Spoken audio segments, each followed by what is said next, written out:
నా పేరు సాయి దీక్షిత. నేను 9th క్లాస్ చదువుతున్నాను. నా పేరు తనుశ్రీ. నేను 8th క్లాస్ చదువుతున్నాను.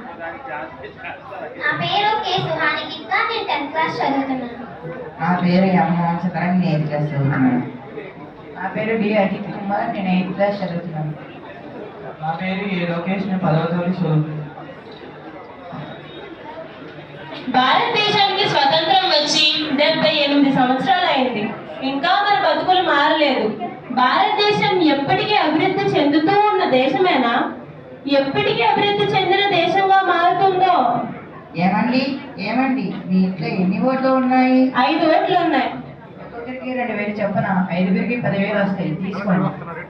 ఇదిగో అమ్మా, ఈ 10,000 తీసుకొని మా పార్టీకే ఓటు వేయండి. ఈ 10,000తో నెలకు సరిపడా కిరాణా సామాగ్రిలు, కరెంటు బిల్లులు, టెలిఫోన్ బిల్లు హాయిగా ఉండొచ్చు.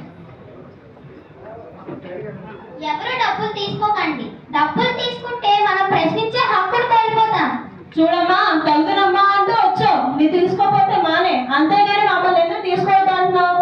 ఇది వ్యక్తిగతం అయిపోయింది.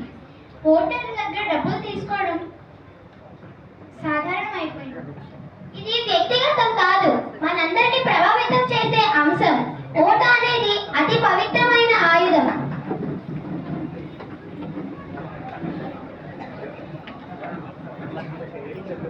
ఓటు అనేది అతి పవిత్రమైన ఆయుధం. మన రాజ్యాంగం మనకు ప్రసాదించిన వరం.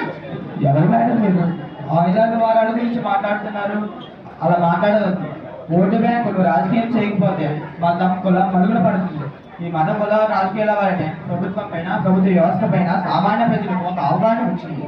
అవును, పోటీ చేసే అభ్యర్థి మన కులానికి మరియు మన మతానికి చెందినవాడైతే మన పట్ల మరింత అభిమానాన్ని చూపుతారు. ఇది బంధుప్రీతి, అవినీతి మరియు పక్షపాతానికి దారితీయదా? ఓటు అనేది బ్రహ్మాస్త్రం. మన సమాజంలో మార్పులు తీసుకురావడానికి ఉపయోగించవలసిన పాశుపతాస్త్రం. డబ్బు చూసి ప్రజలు ఓటు వేయరు. మిగతా పార్టీ వాళ్ళు ఇచ్చిన డబ్బు కూడా తీసుకుంటారు. చివరికి వారికి నచ్చిన వారికి ఓటు వేస్తారు. ఓటర్లు చాలా తెలివైన వాళ్ళు. చూడండి, మన కులం మతమైన అభ్యర్థిని గెలిపించుకోలేకపోతే మన ప్రాధాన్యత మనమే కోల్పోతాం. చూడండి, మీరెవరో నాకు తెలియదు. మీ పేరు? నేను ఈ జిల్లాలోనే గొప్ప రాజకీయ వ్యాపారవేత్త. నా పేరు చిన్నారావు. చూడండి చిన్నారావు గారు, మీ వ్యాపారంలో మీ కుల వ్యవస్థలో ఉన్న వారినే మీరు వినియోగదారులుగా చేస్తారా? అలాగనే ఏం లేదు, అది వ్యాపారం. మేము అందరినీ అనుమతిస్తాం. కాదు, అది మీ స్వార్థం. అన్ని కులాల వాళ్ళు మీకు ఓటు వేయాలి, కానీ మీరు మాత్రం కుల మత వ్యవస్థలను చూపించి ఓట్లు కోరుతారు. ఇది సంకుచిత మనస్తత్వం కాదా? కాదు. అయితే ఇప్పుడు మీరు ఏం చేస్తారు? అయినా ఎవరికి ఓటేస్తే ఏమవుతుంది? ఏమీ మారదు. అందుకు మనం డబ్బు తీసుకోవడం తప్పు కాదు. మీరందరూ ప్రజాస్వామ్యంని రాజకీయ అంశంగా చూస్తున్నారు. ప్రజాస్వామ్యం అంటే మన జీవన విధానం. స్వేచ్ఛగా మీకు నచ్చిన వ్యక్తికి ఓటు వేయండి. సమాన భావంతో కుల మత భేదం లేకుండా మీకు నచ్చిన వ్యక్తిని ఎన్నుకోండి. సౌభ్రాతృత్వంతో ఓటు వేయడం మీ కర్తవ్యంగా భావించి ఎన్నిక ప్రక్రియల్లో పాల్గొనండి. ఎందుకంటే నేటి బాలలే రేపటి పౌరులు, రేపటి పౌరులే భవిష్యత్ పాలకులు. అయినా నా ఒక్కదాని వల్ల సమాజం మారుతుందా? కోట్ల మంది ఓటర్లలో మనం చైతన్యం తీసుకురాగలమా? మీరు ఎన్ని చెప్పినా ప్రజలు మారరు. భారతదేశంలో ప్రజల ఆలోచన విధానం ఎప్పుడూ మారదు. ఇక మీరు సూట్లు లాగండి. ఎందుకు మారదు? తప్పకుండా మారుతుంది. సామాన్య రైతు కుటుంబంలో పెరిగిన మన శ్రీ చంద్రబాబు నాయుడు గారు ముఖ్యమంత్రి కాలేదా?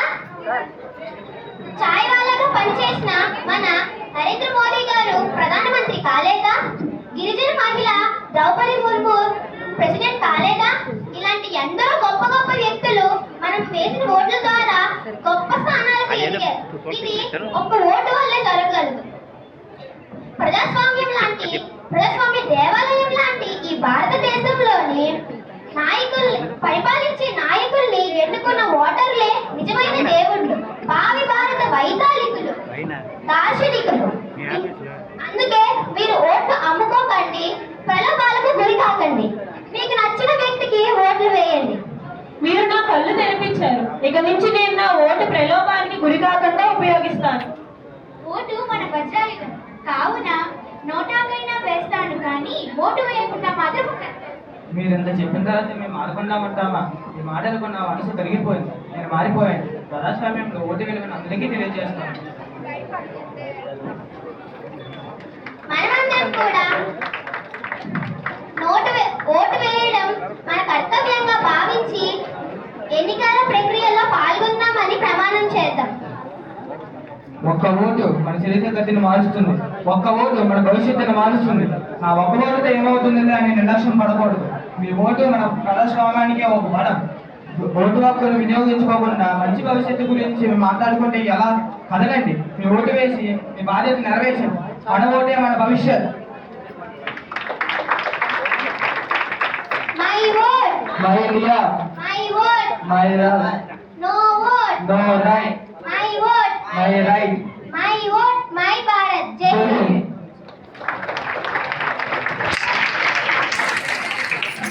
థ్యాంక్ యూ చంద్ర. ఇప్పుడు ఓట్ అవేర్నెస్